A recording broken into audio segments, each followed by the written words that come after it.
जय हिंद, वंदे मातरम। स्वागत है आपका एक नए शानदार और लाजवाब वीडियो में। इस वीडियो में साथियों हम एनसीईआरटी पाठ्यक्रम से जुड़े पर्यावरण अध्ययन के कुछ महत्वपूर्ण सवालों पर चर्चा करेंगे जो आपके आगामी सीटेट परीक्षा के लिए साथियों काफ़ी महत्वपूर्ण साबित होने वाले हैं, क्योंकि एनसीईआरटी बेस्ड क्वेश्चन आपके परीक्षा में पूछे जाते हैं और आपके एग्जाम के लिए काफ़ी रामबाण प्रश्न ये साबित होने वाले हैं।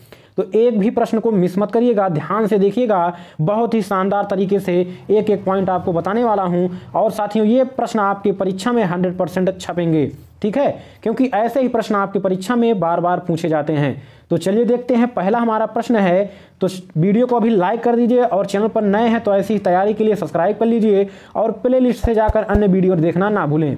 पहला हमारा प्रश्न है, ठोस अपशिष्ट पदार्थों के निस्तारण की निम्नलिखित विधियों में से किस विधि से वायु में प्रदूषण फैलता है। ठीक है, ठोस जो अपशिष्ट पदार्थ हैं उनके निस्तारण के लिए कुछ विधियां बनाई गई हैं। तो किससे जो है वायु प्रदूषण फैलता है, ठीक है, तो भूमि की भराई से नहीं। जैसे जो ठोस अपशिष्ट हैं उनको भूमि में गड्ढा करके भर दिया गया तो आपका जो है इससे वायु प्रदूषण नहीं फैलेगा। ठीक है, कंपोस्ट कर दिया गया यानी कि अच्छे पदार्थों को निकाल कर और बेकार पदार्थों को गला दिया गया तो ये भी नहीं होगा। कृमियों से खाद बनाना, मान लीजिए खाद बना दिया गया तब भी नहीं होगा। भस्म करना, मान लीजिए जो ठोस अपशिष्ट हैं उनको जलाकर उनको भस्म किया जाएगा तो साथियों क्या उससे धुआं उत्पन्न होगा और जो है वायु प्रदूषण उत्पन्न होगा। तो इसी तरह के प्रश्न आपके परीक्षा में आएंगे। ठीक है, आपको बहुत ही ध्यान से और एक एक बारीकी को समझकर आंसर लगाना होगा। चलिए अगला प्रश्न देखते हैं। अगला है, वह स्थान जो कि दीर्घ काल से बाढ़ से प्रभावित होता है स्थानीय लोगों में ... का कारण होगा। किसका कारण होगा? पुनर्वास का या स्थानांतरण का, देश प्रत्यावर्तन, पुनः स्थान का। ठीक है, तो क्या होगा? तो आपका ऑप्शन हो जाएगा साथियों स्थानांतरण का। देखिए जहां पर दीर्घ काल के लिए बाढ़ से प्रभावित होगा एरिया, वहां के लोग क्या कर जाएंगे? स्थानांतर कर जाएंगे, डिस्प्लेसमेंट, यानी कि उस स्थान को छोड़कर किसी सुरक्षित स्थान पर चले जाएंगे। ठीक है, तो इस तरह से ध्यान से आपको एक एक पॉइंट को समझकर उत्तर को टिक करना होगा। टैपियोका का दूसरा नाम है, टैपियोका से साथियों 100% आपका प्रश्न परीक्षा में छपेगा। ठीक है, तो तीसरे प्रश्न का उत्तर हो जाएगा आपका साथियों ऑप्शन बी, कप्पा। जो टैपियोका है इसका साथियों दूसरा नाम क्या है? कप्पा। ठीक है, अंग्रेजी में भी कप्पा ही लिखा जाता है। चलिए आगे बढ़ते हैं। अगला हमारा प्रश्न है, हांगकांग में निम्नलिखित में से कौन सा भोजन लोकप्रिय है? तो हांगकांग में कौन सा भोजन लोकप्रिय है? तो आपका ऑप्शन हो जाएगा लिंग हू फेन। क्या? लिंग हू फेन जो है ये हांगकांग में काफ़ी फेमस जो भोजन है। तो आप जो है एनसीईआरटी बुक में या एनसीईआरटी का जब क्लास लिए होंगे तो उसमें लिंग हू फेन भोजन के बारे में जरूर पढ़े होंगे, जो कि कहाँ पर प्रसिद्ध है? हांगकांग में। ठीक है, आगे बढ़ते हैं। अगला प्रश्न देखते हैं, किस प्रकार के पक्षी की चोंच मीट को काटने और खाने के काम आती है? ठीक है, तो चलिए देखते हैं। पहला हमारा जो ऑप्शन है वो है तिकोने आकार की चोंच नहीं, ठीक है, सीधी और पतली चोंच नहीं, हुक जैसी चोंच। हुक जैसी चोंच जो होती है साथियों, वो साथियों इस तरह से आपकी जो चोंच होती है। ठीक है, तो ये साथियों आपकी जो है क्या मांस को काटने और खाने के काम आती है। ठीक है, तो ऑप्शन सी आपका सही हो जाएगा। ये पक्षियों की विशेषता में जरूर पढ़ा होगा। चलिए अगला प्रश्न देखते हैं। अगला हमारा प्रश्न है, एक अध्यापिका को कक्षा 4 के बच्चों को शीघ्रता से बनने वाले नाश्ते के संबंध में कक्षा में पढ़ाना है। शीघ्रता से कौन सा व्यंजन तैयार हो जाएगा? तो कौन सा व्यंजन तैयार हो जाएगा? आपका क्वेश्चन नंबर 6 है, तो इसका उत्तर हो जाएगा साथियों ऑप्शन डी, भेलपुरी। भेलपुरी जो है शीघ्रता से तैयार हो जाएगा, तो ऑप्शन डी आपका बिल्कुल सही जवाब हो जाएगा। चलिए आगे बढ़ते हैं। अगला हमारा प्रश्न है, पट्टचित्र की कला किस राज्य की परंपरागत पेंटिंग या हस्तशिल्प है? तो आपका सही उत्तर हो जाएगा ऑप्शन बी, उड़ीसा का। कहाँ का? उड़ीसा का जो पट्टचित्र कला है ये साथियों कहाँ का है? उड़ीसा राज्य का है, तो इसको आप जानते रहिए। चलिए आगे बढ़ते हैं। अगला हमारा प्रश्न है क्वेश्चन नंबर 8 और आपके लिए काफी महत्वपूर्ण साबित होगा। चलिए देखते हैं। महामारी के दौर में चिकित्सकों ने विटामिन सी से भरपूर भोजन करने का परामर्श दिया। उस समूह को चुनिए जिसमें विटामिन सी प्रचुर मात्रा में पाया जाता है। ठीक है, तो ये प्रश्न आपका जो है बहुत बार परीक्षा में आया है और लगातार आता रहता है। ठीक है, तो देखिए आपका जो साथियों भरपूर मात्रा में किसमें विटामिन सी पाया जाएगा? ठीक है, ब्रोकोली और स्ट्रॉबेरी और नींबू में। ठीक है, ब्रोकोली, स्ट्रॉबेरी और नींबू में जो है पाया जाता है। तो ब्रोकोली, स्ट्रॉबेरी, नींबू, इसको आप जानते रहिएगा। बाकी आपके अन्य ऑप्शन जो है गलत हो जाएंगे। बाकी यहाँ पर भी नींबू है लेकिन दूध यहाँ पर है, ठीक है। तो दूध में विटामिन सी नहीं पाएगा, विटामिन सी पाया जाएगा तो दूध फट जाएगा, ठीक है। यहाँ पर देखिए सोयाबीन है, सोयाबीन में साथियों प्रोटीन बहुत ज़्यादा मात्रा में पाया जाता है, ठीक है। तो इसलिए इस तरह से ऑप्शन आपका गलत हो जाएगा। यहाँ पर भी देखिए सोयाबीन है, काली मिर्च है, ठीक है। बाकी ब्रोकोली है लेकिन अन्य ऑप्शन गलत है। तो इस हिसाब से हमारा तीसरा ऑप्शन, इस हिसाब से हमारा चौथा ऑप्शन सही होगा, ब्रोकोली, स्ट्रॉबेरी और नींबू, ठीक है। अगला हमारा प्रश्न है, किस राज्य में झूम खेती की प्रथा सामान्य है।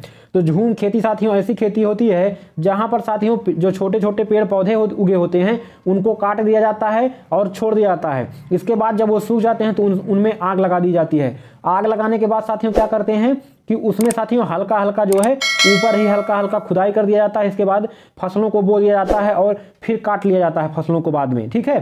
तो ऐसी खेती साथियों झूम खेती कहलाती है।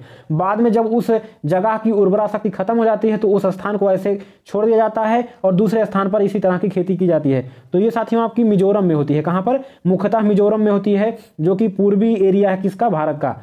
आगे बढ़ते हैं साथियों, अगला हमारा प्रश्न है, दक्षिणी भारत में मनाए जाने वाले फसल काटने के पूर्व के त्यौहार हैं। जो साथियों फसल काटने से पूर्व त्यौहार मनाए जाते हैं भारत में, वे साथियों है कहाँ पर? दक्षिणी भारत की बात की जा रही है। तो आपका उत्तर हो जाएगा साथियों ओणम, पोंगल, उगादी और विशु। ये साथियों आपके जो है दक्षिणी भारत में फसल काटने से पूर्व मनाए जाने वाले त्यौहार हैं। कौन कौन से? ओणम, पोंगल, उगादी और विशु, ठीक है। बाकी यहाँ पर देखिए बिहू है, ये नहीं है, यहाँ पर भी बिहू है और ऑप्शन डी में भी बिहू है, जो कि साथियों ये जो आपका गलत हो जाएगा, ठीक है। तो आपका यही चारों नाम आप याद कर लीजिए, ओणम, पोंगल, उगादी और विशु, ठीक है। ये जो है फसल काटने से पूर्व त्यौहार मनाए जाते हैं दक्षिणी में, ठीक है, दक्षिणी एरिया में जो भारत के हैं। चलिए साथियों आगे बढ़ते हैं, अगला हमारा प्रश्न है काफी महत्वपूर्ण साथियों, वर्ली जनजाति, वर्ली आर्ट मतलब कला, ठीक है, वर्ली कला के लिए सुप्रसिद्ध है। कौन सी? वर्ली जनजाति साथियों किसके लिए प्रसिद्ध है? वर्ली आर्ट के लिए प्रसिद्ध है, जो कि बनती है, यानी कि वर्ली कला कैसे बनाई जाती है साथियों? तो गाय के गोबर और मिट्टी से, ठीक है। तो ऑप्शन सी आपका सही हो जाएगा। वर्ली जनजाति साथियों पाई कहां पर जाती है? महाराष्ट्र में साथियों पाई जाती है कुछ भागों में। तो आपका ऑप्शन साथियों सही हो जाएगा, ऑप्शन सी कि वर्ली कला किससे बनाई जाती है? गाय के गोबर और मिट्टी से, ठीक है। तो आपकी जो है महाराष्ट्र में पाई जाती है। तो ये क्वेश्चन आपका 100% जो है परीक्षा में छपेगा। चलिए अगला प्रश्न देखते हैं, 12 नंबर प्रश्न, भारत के किन राज्यों के समूह से कर्क रेखा गुजरती है? ठीक है, तो कर्क रेखा वाला क्वेश्चन आपकी परीक्षा में 100% आएगा। आपके साथियों 8 राज्यों से जो है कर्क रेखा गुजरती है होकर। कौन कौन से राज्य हैं चलिए देखते हैं। एक साथियों आपका जो है ट्रिक है मित्र पर गमछा झार, मित्र पर गमछा झार, ठीक है, ये ट्रिक है। तो इसको आप जानते रहिए। देखिए मी से आपका मिजोरम, त्रा से त्रिपुरा, पा से पश्चिम बंगाल, रा से राजस्थान और गा से गुजरात और मा से मध्य प्रदेश, छा से छत्तीसगढ़ और झार से झारखंड, ठीक है। तो देखिए 8 राज्यों में से कौन है? छत्तीसगढ़, गुजरात, झारखंड, ये तीनों राज्य से होकर गुजरती है। तो ऑप्शन बी आपका सही हो जाएगा। बाकी आपका देखिए यहाँ पर उत्तर प्रदेश है, नहीं गुजरती, उड़ीसा है, नहीं गुजरती, ठीक है, और यहीं पर आपका यहाँ पर भी यूपी है। तो इस तरह से गलत हो जाएगा। तो ऑप्शन बी आपका बिल्कुल सही जवाब हो जाएगा। चलिए आगे बढ़ते हैं, अगला हमारा प्रश्न है, तो ध्यान से देखिएगा अगले प्रश्न को और वीडियो को अभी लाइक कर दीजिए। चैनल पर नए हैं तो ऐसी तैयारी के लिए सब्सक्राइब कर लीजिए। चलिए अगला हमारा प्रश्न है, अजय भोपाल में है और उसे गैंगटॉक और पुडुचेरी के सम्मेलन में उपस्थित होना है। जहां पर अजय है वहां से गैंगटॉक और पुडुचेरी की क्या स्थिति है? ठीक है, तो आपको मैप बिल्कुल आना चाहिए साथियों। तो आपका सही उत्तर इस क्वेश्चन का हो जाएगा ऑप्शन सी, ठीक है, उत्तर पूर्व और दक्षिण पूर्व, ठीक है। तो साथियों आपका जो क्या है, कहां पर है? भोपाल, भोपाल में साथियों है। तो जो साथियों आपका गैंगटॉक है, ये साथियों आपका कहां पर है? उत्तर पूर्व, यानी कि यहां पर बीच में, ठीक है। ये पूर्व हो गया, ये हो गया पश्चिम, ये हो गया नीचे दक्षिण, ये ऊपर वाला उत्तर हो गया, ठीक है। तो ये बीच में आपका इधर पाया जाता है क्या? गैंगटॉक, और पुडुचेरी जो है ये साथियों आपका दक्षिण पूर्व में पाया जाएगा, यानी कि यहाँ पर, ठीक है, यानी यहाँ पाया जाएगा, ठीक है। तो ऑप्शन आपका सी सही हो जाएगा। चलिए आगे बढ़ते हैं, अगला हमारा प्रश्न है, निम्नलिखित में से कौन सा सबसे छोटा प्रवासी पक्षी है जो उत्तर ध्रुवीय क्षेत्र से भारत आता है?